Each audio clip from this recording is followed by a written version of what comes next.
All right, so before I begin today's video on the Pequot and some of the mosquito people and the story of how they ended up in Providence Island, that's what you guys are going to learn today.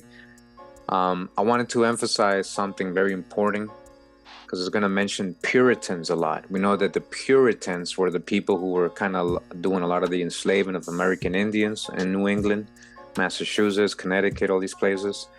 And these Puritans were sending a lot of these American Indians over to the Caribbean and other places, away from there, as they conquered or colonized their area. You know, the Pequot are very rebellious. They were always known to fight back, stand up, against the approaching colonists. All right. Now, I want to emphasize something very important about these Puritans. All right. So we want to dodge the hijack, and let's not forget what we've learned before already. All right. I've read this a lot of times. I've shown the correlation as to why when you research these surnames that these colonists are coming with, really, and they end up being Jews or Muslims. And I don't mean, Israelis, but we're talking about crypto Jews and crypto Muslims, Portuguese and Spanish, Sephardic Jews and Muslim Moors who were expelled, who were taken out of Spain and Portugal, during the Inquisition, right, by the Catholics. All right. Now I want to read something here. It says a genealogical history, right? This is the book. We've read this a lot. We're going to keep reading it. We're on chapter 4. Jews and Muslims in British colonial America. All right. Very, very scholarly book. They have a lot of good sources. These are the authors, Elizabeth Hirschman and Donald Yates. All right, so I just want to read right here in this part. I believe this is in the introduction still. About page 13 or 14, 15. And it says here, although the bulk of the refugees fled to North Africa and the Ottoman or Turkish lands in the Levant, they're talking about the Moors, the Moriscos, and the Marranos, right? They're talking about the Sephardic Jews and the Moors, the Muslim Moors that got kicked out of Spain and Portugal. All right, these are people of color, so-called black people, okay? And although it says here the bulk of the refugees fled to North Africa and the Ottoman or Turkish lands in the Levant, thousands of others sought safety in France, all right? Others went to France, so-called black people in France at the Low Countries. As Protestantism swept across Western Europe, many of these Jewish conversos and Moriscos became often only outwardly Protestant. They were just faking it until they made it, right? Fake it until you make it. They weren't really Protestants or Christians at all. Remember, Protestant, a Protestant, they're protesting against the Catholics. They were only outwardly Protestant. Swelling the ranks of the dissenters, some even provided leaders for the Huguenots, the Hussites, the Anabaptists, the Calvinists, German Reformed Walloons, Mennonites, Dunkards, Quakers, Puritans, and Presbyterians. Puritans. Who are the Puritans really? People of color, a lot of them were. Most of them. All these people, most of these are so-called black people that they taught us in our history class were only pale-skinned white people, they told us, right? That was a false narrative. Doing the genealogical research and the actual reading the primary sources and knowing who these people really were and what really was going on, and especially how they're being described a lot of the times as swarthy, dark complexion, we have the primary sources, all right? So this is just an example, all right, of what we're going to get into with the Puritans in chapter 4 and the Pilgrims. When we get back to this book, we'll probably do that tomorrow or the next day. I want to show you something else, just to correlate. I found this website, the Clark Spark blog. It says evil crypto Jewish Puritans. All right. And that's the hijack. But yeah, he explains why and how they're so, Jewish, and accounts and all that. This is another website, Christianity-revealed.com, says Puritans were more Jewish than Protestant by Hugh Folgeman. A Puritan is a name often misunderstood. During the 17th century English Civil War, known as the Puritan Revolution, the Puritans were Protestant fundamentalists who wished to purify the Church of England. Some of the Puritans, known as separatists, separated, forming their own church. The Puritans felt that Parliament and not the king should have the final say, and that the moral guidance for all legal decisions should come from the Jewish Bible, which they considered to be the highest authority in all matters. The Puritans were obsessed with the Bible and came to identify their political struggle against England with that of the ancient Hebrews against Pharaoh of the king of Babylon. All right. So I just wanted you guys to see that it's not just me. Again, Puritans, Protestant. What is a Protestant? You know, I found this on Flickr, and it's talking about John Calvin, a wolf Jew in sheep's clothing. It says the Jewish conspiracy against the Christianity. John Calvin, originally Cohen, then Cowen, and finally Calvin, was a crypto Jew. All right, we already had that information off of that book we just came from, Jews and Muslims in British colonial America. Again, Calvinism and Calvin and all that, Protestantism, the Huguenots, remember they were Calvinists. That all started with crypto Jews. These are people of color, all right, from Spain, Jews from Spain. All right, so again, remember the reason I was showing you guys this, just a reminder before we get into the info today. It's going to mention Puritans. I want you guys to dodge the hijack big time. Don't assume white people. Don't assume pale-skinned people. Let's get off the crayon colors. And remember that a lot of these so-called Puritans were Sephardic, Moorish people, Moors, you know, fleeing. And we're going to hear the Catholics coming into town and taking them out, at war with the Spanish. So again, the Spanish just meant Catholics at that time, because a lot of these Puritans were Spanish ancestry. Again, they were crypto Jews. So dodge the hijack with that too. Let's get into the info. I just wanted to mention this before we started so you guys can have a clear reference. But remember, Puritans doesn't just mean automatically so-called white people. And yes, a lot of these Puritans did enslave a lot of the Indians, and these were colored people, yes. What we call today black on black crime or more on more war. This is happening for ages. It's been happening. All right. So dodge the hijack. And I hope you guys enjoyed today's presentation on the Pequot and how they ended up in the Caribbean and what they ended up calling them. All right, I'm going to read from this book. It's called The Ancient Civilizations of Mexico and Central America by Herbert J. Spinden, Assistant Curator of Anthropology. It says New York, 1917. This is from the American Museum of Natural History. It says here, the Mosquito Indians of the east coast of Nicaragua have a very considerable Negro admixture. So the Mosquito are Negro, right, as it said there in that book. So the Mosquito, says here, are indigenous ethnic group in Central America, of whom many are mixed race. In the northern end of their territory, the people are primarily of African Native American ancestry. Others are mixed with African, Native American, and English descent. So they're calling them African, right? African. They're throwing in that word, they're African. But I'm going to show you how many times they're calling these people African, right? But they're actually coming from other parts of America. They're Native Americans. And I'm going to show you who actually shipwrecked here in the Mosquito Coast of Honduras. They were coming from Providence Island, the English pilgrim colony. And I'm going to show you who they had as slaves there, all right? Now, regarding the origins of mosquito, according to Wikipedia and the hijack source, it says, according to the early accounts, slaves traveling on a slave ship revolted and took the ship over, but wrecked it near Cape Gracias a Dios, that is in Honduras, right above Nicaragua. Though they disagree on the impact of the arrival of these Africans had on the local people and how they were received. So basically they don't really know what happened after that when they arrived, what happened there with the local people that was there, if they mix or so we don't know, all right, that these are mixed people. They don't really know what happened when they got there, so we got to dodge the hijack. So further on down it says the date and circumstances of the shipwreck are also uncertain.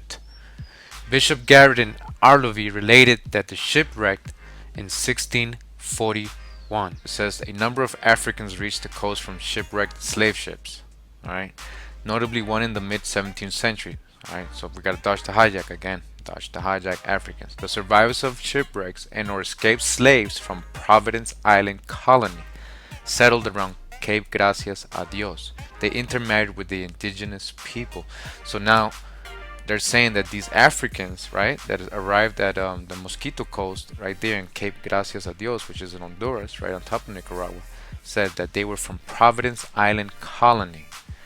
These so-called Africans were from Providence Island colony slaves, and I'm going to show you who was there in Providence Island colony. Isla de Providencia. Isla de Providencia, or Old Providence, is a mountainous Caribbean island part of the Colombian Department of Archipelago of San Andreas, Providencia, and Santa Catalina, and the municipality of Providencia and Santa Catalina Islands, lying midway between Costa Rica and Jamaica. So in between Costa Rica and Jamaica. It says the island was the site of an English Puritan colony established in 1629 by the Providence Island Company and was briefly taken by Spain in 1641. What did we just read about the slaves arriving in the Mosquito Coast in 1641? A shipwreck of slaves, black slaves or copper-colored slaves or negroes, as we read earlier, arrived in 1641, and we see here that this island was taken by Spain in 1641 from the Puritans. They had war, they attacked. All right. The Providence Island colony was established in 1631 by English Puritans on what is now the Colombian department of Isla de Providencia, about 200 kilometers east of the coast of Nicaragua. Although intended to be a model Puritan colony, it also functioned as a base for privateers operating against Spanish ships and settlements in the region. Alright, so these privateers, if you start doing the research, they turn out to be pirates. They call them privateers, but they were pirates working for the English government or king queen to basically pirate Spanish ships, like attack Spanish ships, just like the Pirate of the Caribbean movie, and take all their goods. That includes human cargo, unfortunately, and that was Native Americans, as we're going to see later on. The Spanish ships was taking numerous Spanish and Portuguese, numerous Native American people from all over South America, Newfoundland, up in North America, in Canada, Nova Scotia, from South Carolina. They had ports in Cartagena in Colombia. They had ports in Florida and Hispaniola, in Jamaica, Bermuda, and so they were, basically raiding these ships and taking their slaves. So sometimes it happened the opposite way, as we see in here. It says, in 1641, the Spanish overran and destroyed the colony. So in 1641, the Spanish arrived and attacked. And we read earlier that the Negroes that arrived in Mosquito Coast, or the Mosquito people, were from basically slaves that ran away from Providence Island. And we see why now, because the Spanish attacked. So who were these slaves that the Puritans had? Who were these Negroes that the Puritans have? These pilgrims. These are the same people. 1620s, when the Pilgrims arrived in Massachusetts. This was established in 1631. And through the Providence Island Company, which you'll see is the same as the Pilgrims. And the Massachusetts Bay Company. So let's see who they had actually, these Providence Island Colony, who they had as slaves. And from the book Providence Island, 1630 to 1641, the other Puritan colony by Karen Cooperman. We're going to get this excerpt right here. It says, the Spanish found Providence Island well provided with arms and ammunition, including 60 pieces of heavy artillery and a great deal of equipment stockpiled for the attempt to colonize the Mosquito Coast. The island was inhabited by 381 slaves who were sold at Cartagena and Portobello by order of the king, and about 350 English settlers, including some formerly on San Andreas and elsewhere, who had consolidated on Providence Island after the 1640 attack. So just to stop right there real quick, it says basically this is the account of the Spanish arriving that day of attacking Providence Island, the Puritans, right? And it says that they were heavily armed and that they actually were planning to go colonize the Mosquito Coast. These Puritans, they were going to the Mosquito Coast probably already back and forth, right?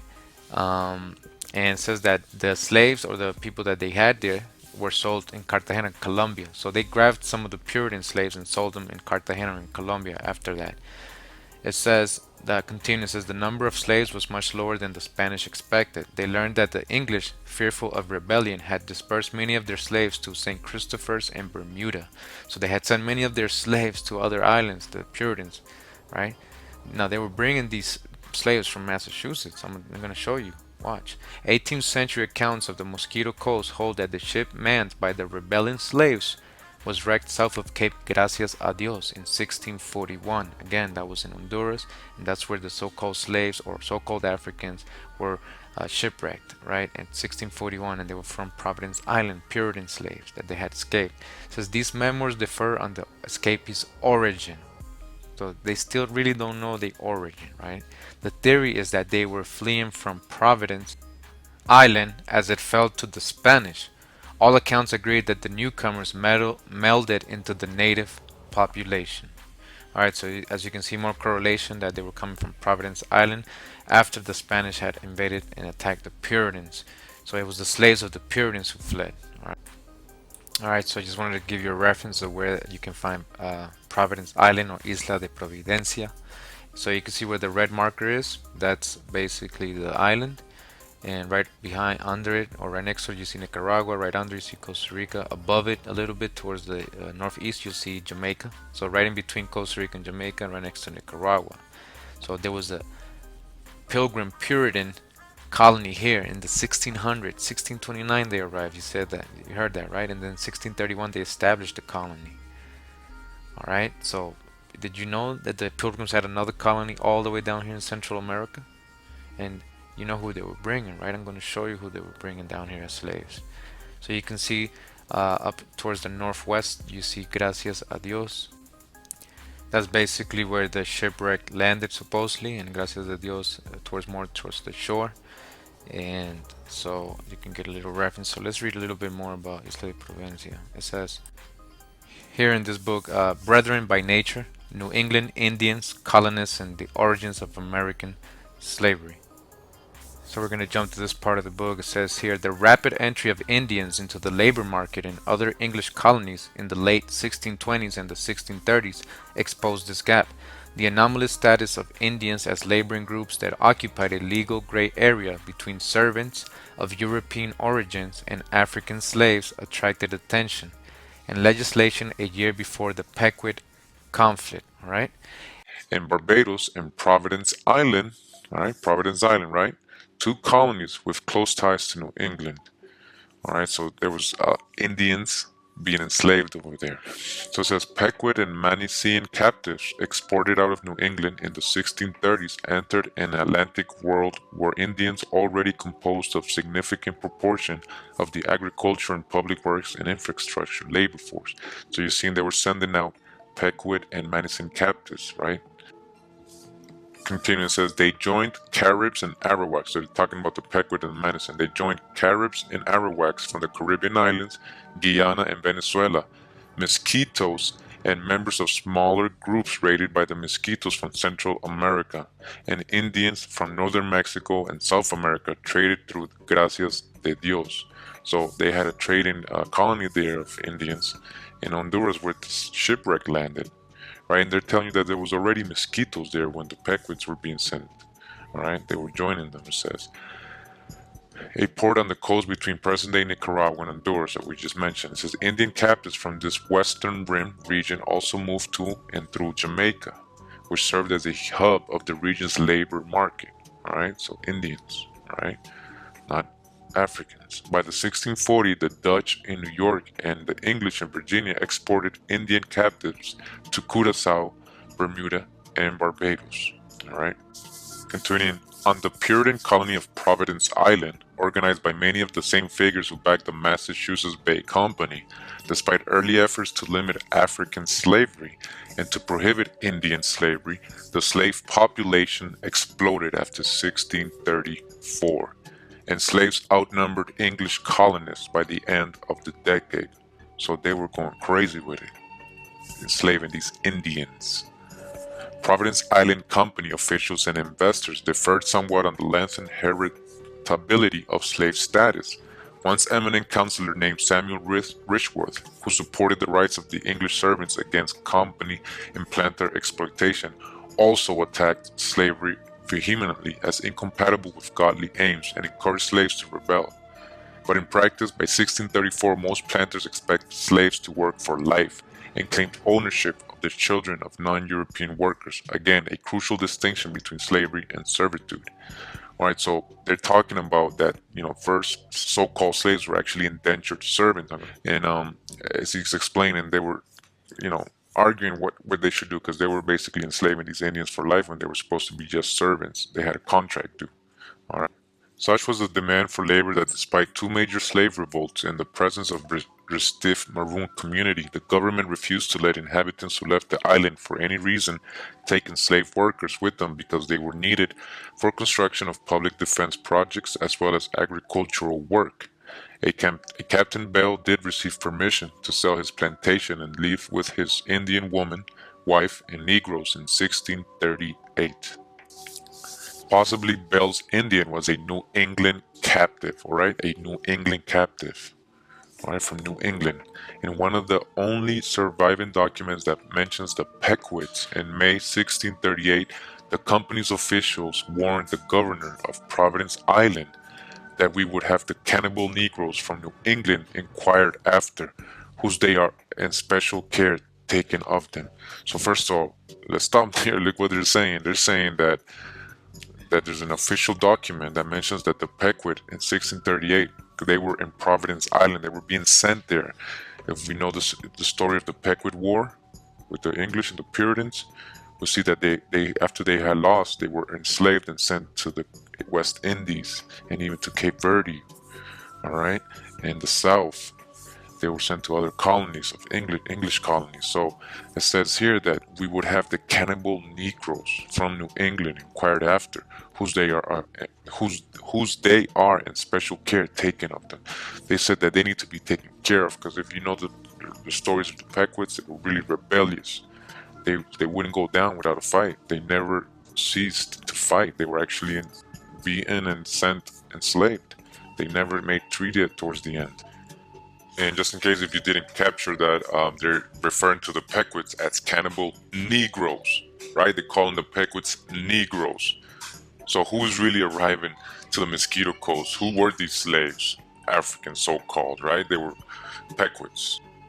And just to correlate with the Pequot being, rebellious, it says here in this book, Dictionary of American Indian Places and Proper Names in New England, says here the Pequots were, if not the most numerous, the most formidable, as well as the fiercest and bravest of the aborigines of Connecticut. They, together with the Mohegans, belonged originally to the same race as the Mohicanders or Machanders, who resided on the banks of the Hudson. And so you can see that they're warning. So it says, but given slave unrest, these worries seem excited by security concerns rather than humanitarian ones. Company and island officials were worried about the captives fomenting rebellion or forging relationships with existing Indian and Maroon communities. This is the first mention of what would become a stereotype in English Atlantic Caribbean correspondence and legislation in the 17th century, that New England Indians were particularly troublesome and prone to rebellion. No direct evidence that the Pequots or later the Wampanoag or Narragansetts were involved in slave revolts or rebellion has appeared in colonial records. Yet these official concerns resurfaced in the 1640s and the 1670s in times of slave revolt and insecurity. So again, you can see that they were having trouble keeping these Pequot tribal native aboriginals in check, and they were fighting to the end, even in their slave colonies down there in Providence Island. And eventually, we already know what happened when the Spanish came. They probably saw the opportunity and bounced and went to the coast, or the Mosquito Coast, all right? And shipwrecked there, it says, right? The diaspora of Indians out of New England followed the patterns of New England's trade routes and partners, which linked the region closely to Bermuda, Virginia, Barbados, Providence Island, and eventually Jamaica. So again, Providence Island, all right? So it says that it followed there. After the English conquest, colonies where slavery flourished by the 1640s. Within a few years, these networks included the Canaries, the Azores, Madeira, and Cape Verde, as I mentioned earlier, and ports on the Mediterranean, as New England ships took barrels, staves, and fish in local Indians. They took local Indians to these places, and Cape Verde, Mediterranean, Canaries, Azores, and Madeira says, to trade for wine, which they in turn exchanged for Africans on the Guinea coast and Barbados. And we're going to learn later where this Guinea coast is, and basically they're referencing Cape Verde and the same islands, the Canaries, the Azores, Madeira. So they weren't really grabbing Africans. I'll show you who they were grabbing there as well. Captain Powell, who ferried Henry Winthrop to and from Barbados, was a Puritan who battled against Stuart sympathizers in Barbados and also transported European laborers and eventually Africans and Indians to the island as workers, including the original Guyanese Arawaks. And continuing with this mosquito-Pequot relation, says, believes tracking the past of its history from the heart of the Mayan Empire by Renee Johanna Mayer. I want to show you how we're going to catch them on the lie right here. When they tell us that Africans arrived in the Honduran coast in 1641 from a shipwreck, and that's how they became so-called Negro, these tribes that they're finding there that are copper-colored. So in this book it says the first European contacts with the Mosquito Coast date back to the beginnings of the 17th century. In the 1630s, the region was a strategic place for traders, pirates, buccaneers to engage in contraband and to prey on Spanish ships. Again, you see, these privateers were actually pirates, remember? They were setting up, their colony was just a front to enslaved Indians. So they wanted a piece of the pie, these English, and they used the Puritans as a front. Because the first Puritan, the Earl of Warwick, you'll see who he was. In 1631, the Puritans from the Providence Company established a first settlement in the vicinity of Cape Gracias a Dios and began to engage in trade with the natives. So in 1631 they were already in Gracias de Dios, trading with the natives. That's where the shipwreck supposedly arrived, right? From 1641 onwards, the Spanish extinguished the short-lived Puritan colony of Old Providence. The Puritan colonists who succeeded in escaping to the mainland started to found tentative settlements along the coast. Together with the Puritans came their African slaves, and we already know what they're talking about. We're African. Where's the records? They had Pequot Indian slaves that were bringing from the English colonies of North America. And what I also wanted to highlight for you is that it's telling us right here that after the Spanish came and attacked Providence Island, that the Puritans escaped and they brought their slaves to the coast of these places like Gracias a Dios, the Mosquito Coast, right? They were doing trade and business with the local natives since the 1630s. The Puritans knew about this area, so they went over there after they got attacked and they took some of their slaves. So were they really shipwrecked slaves? Look how they word everything in history and look how they kind of throw us off. If we don't do the research, we won't really know what exactly was going on, but there's records that is telling us other stories. All right, so let's continue. Continuing, it says, apart from the slaves that accompanied the Puritans from Old Providence, dodge the hijack, right? I'm talking about Native Americans. The majority of Africans arrived at the Mosquito Coast after having been shipwrecked, right? Africans, so-called Africans. Historical references speak of a number of slave ships and different dates, but no details are given as to how many actually reached the mainland. So you see, they're just making up things, alright? The Spanish failure to gain significant influence in the region gave the English carte blanche to occupy and found settlements on the Mosquito Coast. Due to the fruitless missionary attempts to found reductions, the Sambo Mosquito as well as other indigenous tribes were left relatively undisturbed, and it was at this time when the first informal alliance with the English were formed. Okay, when the Puritan settlers who succeeded in escaping the massive Spanish attack on Providence Island in 1641 went to the mainland, they gradually started to intermarry with the Sambo Mosquito. So Sambo Mosquito already existed. Alright, and or various indigenous coastal tribes. In exchange for conjugal arrangements, they were given metal tools and arms, muskets, to defend themselves against their common enemy, the Spaniards. All right, now, so just to finish up with what I've been trying to explain to you and show you, and hopefully make you realize, is how they lie to us in history books, and they always just tell us without even referencing anything, just throwing words at us like Africans and Africans and Africans, West Africans, and they're really talking about this whole time was Native Americans. They were enslaving. So as it says here, forging new communities, Indian slavery and servitude in colonial New England, 1676. 1776 by Bernard J. Lillis, class of 2012. This is a thesis submitted to the faculty of the Wesleyan University in partial fulfillment of the requirements for the degree of Bachelor of Arts with Department Honors in History from April 2012. In light of the general native practice, particularly following the devastating epidemics of the early 17th century, of fully incorporating captives into native kingship networks and communities, Williams then proposes that given the danger of the Pequot might be false to the English, it would be best if they be settled on some island, using an island which Mayantonomo would have been familiar with off the coast of New England as an example. So they're saying again, they're correlating how rebellious the Pequot are, and having them too close might be dangerous in their native land. So what they did, they decided is to send them off far away or to another island. And in other references, they say that they traded the Pequots for African slaves, but we know they were just trading for other Native Americans and bringing them up to New England and bringing down the Pequot so they can have more control over them, right? It says the islands which William must have had in mind, and where in fact a number of Pequot captives were sent, were the British slave colonies in the Caribbean, Bermuda, or the short-lived Puritan slave colony of Providence Island. This makes Mayantonomo's agreement on the basis that shipping slaves out of New England would prevent them from having to break up their families tragically ironic. By the end of July, at least one shipment of 17 Pequot captives had been sent to the West Indies on the ship Desiree. In 1638, the Desiree returned after a 7-month voyage bringing cotton, tobacco, salt, and African slaves. Dodged the hijack. Alright, so you see what these slaves were in the Providence Island that escaped, and they're so-called Negro and Negro cannibals. They call them Negro.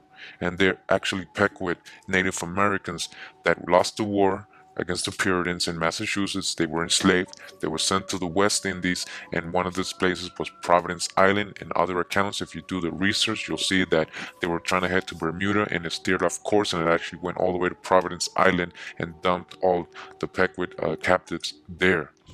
Alright, as this was a perfect example of how they switch words around and they tell us, well, this tribe is Negro because of that. Well, this tribe is Negro because of that.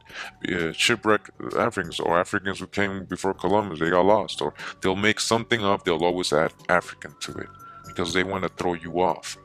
But if you do the research and you dig into it, you'll find that historical accounts are saying something else.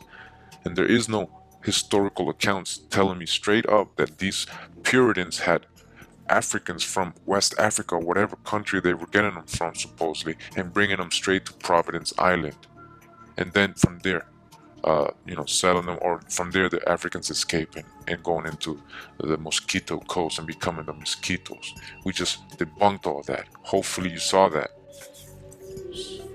They could not endure that joke. The Captivity of the Pequot Women and Children After the War of 1637 by Michael L. Fix, the New England Quarterly Journal article, volume 73, number 1, March 2000, pages 58 to 81.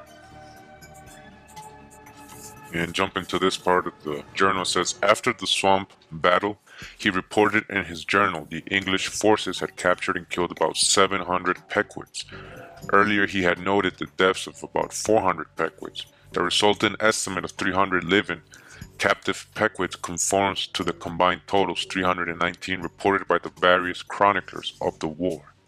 The colonists quickly transported one captive to England and 17 more to Providence Island over in Nicaragua.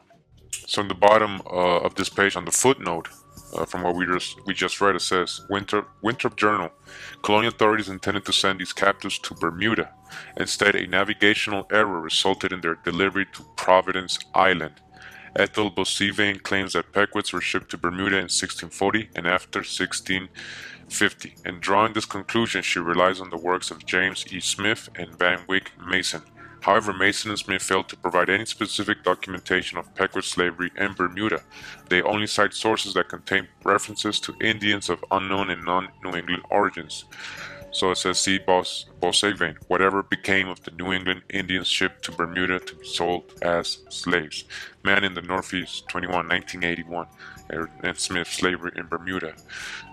New York Vintage Press, 1976. Or the Van Wyck Mason book, Bermuda's Pequots, Harvard Alumni Bulletin from 1937. So what happened to these New England Indians that were shipped to Bermuda? They ended up in Providence Island. And then from there, what did they do? They escaped, the ones that didn't get killed, and they went over to the Mosquito Coast, right? Gracias de Dios, port in Honduras. Chapter 2, The First Slaves, an artist's rendering of a scene at the 1937 massacre of the Pequot Ford and Mystic River, and that's in Massachusetts. As you can see, what they did to them. So let's see what chapter 2 of this book says. It says, out of a swampy thicket near the blue waters of Long Island Sound, 200 old men, women, and children stepped into the bright sunshine and entered a new world. Hundreds of edgy soldiers, mustered from villages and farms across Connecticut, had finally surrounded the Pequots and their leader, Sasa Koo. So it says finally, they were having trouble with these Pequots Indians. It was July 13th, 1937, a critical day in the Pequot War that had consumed Puritan Connecticut for several years. So you hear? They were having trouble with these Pequot rebels for several years. 6 weeks before, in a key victory for the colonists, Captain John Mason had led a massacre of the Pequot Fort and Mystic, killing as many as 700 Indians in a single hour. Tragic. This summer afternoon was a jubilant one for the Puritans and their Mohegan scouts who had cornered these most terrible Pequots, most terrible to them because they were having trouble with them, right? They were getting murdered by them. A new chapter in American history was about to begin. Indian enslavement in colonial America. Alright, you hear that? A new chapter in American history. The enslavement of the Indians.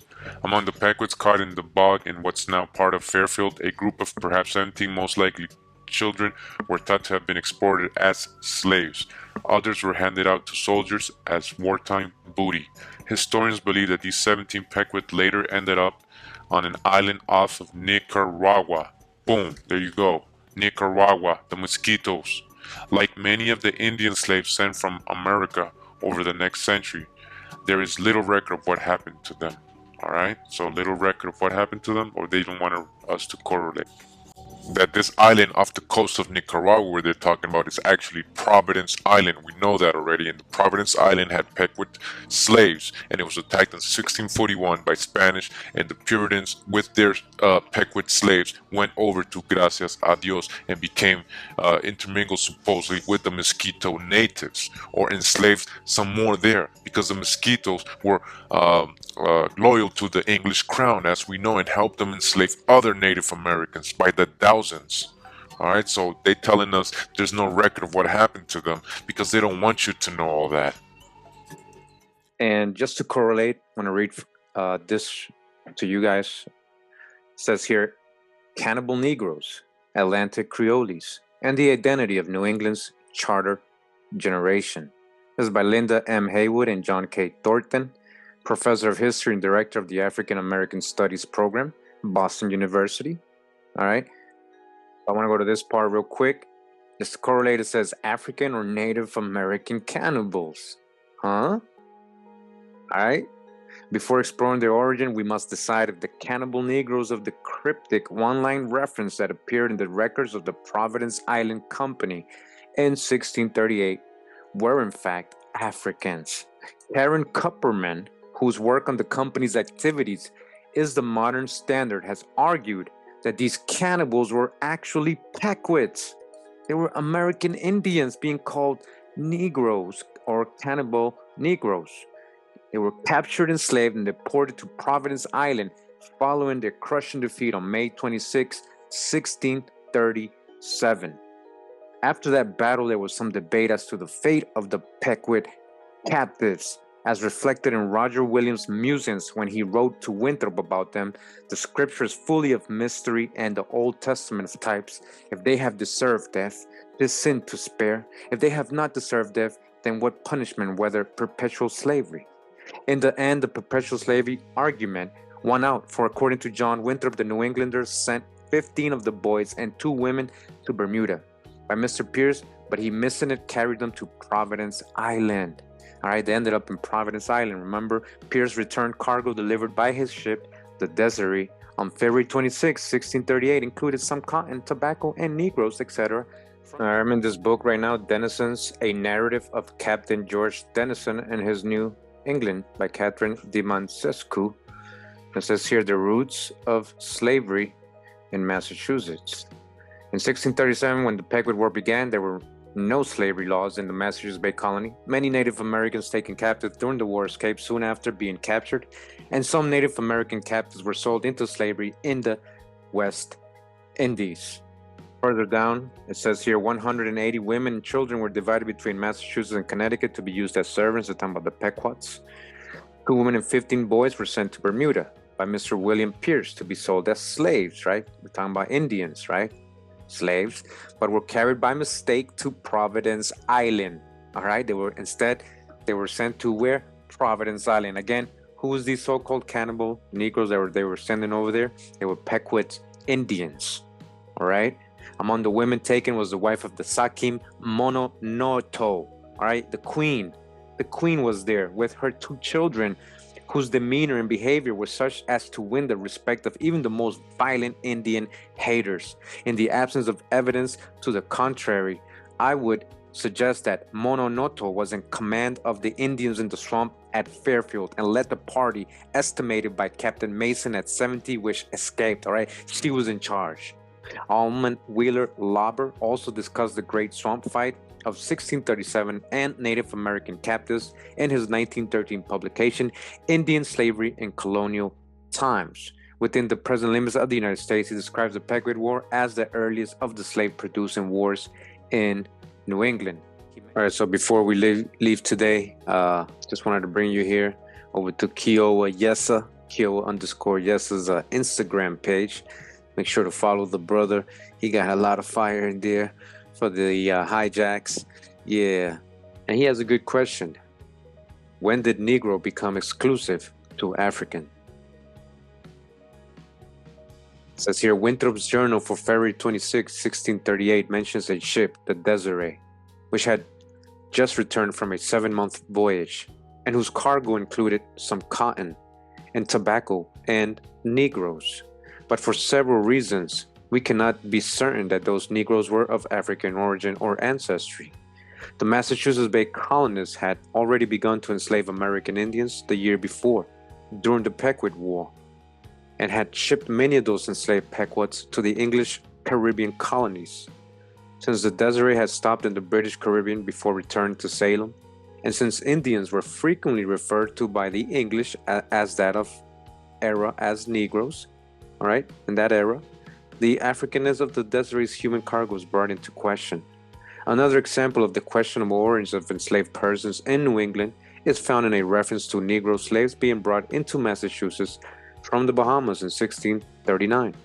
Contextual evidence in the aforementioned linguistic peculiarity suggests that these enslaved persons could just as possibly have been Indians as Africans, either Pequots or Caribbean natives. George Moore quoted an Englishman of Providence Island, again, Providence Island in the British Caribbean, who in 1638 referred to a shipment of the enslaved Pequots from Connecticut as the cannibal Negroes, brought from New England. All right, these are from primary sources. The frequency of references to Native American Indians, both full bloods and mixed as Negroes, mulattoes, colored people, and even blacks. All right, and it keeps going. Shout out to Kiowa for the drop. Yeah, Kiowa, brother, from another mother.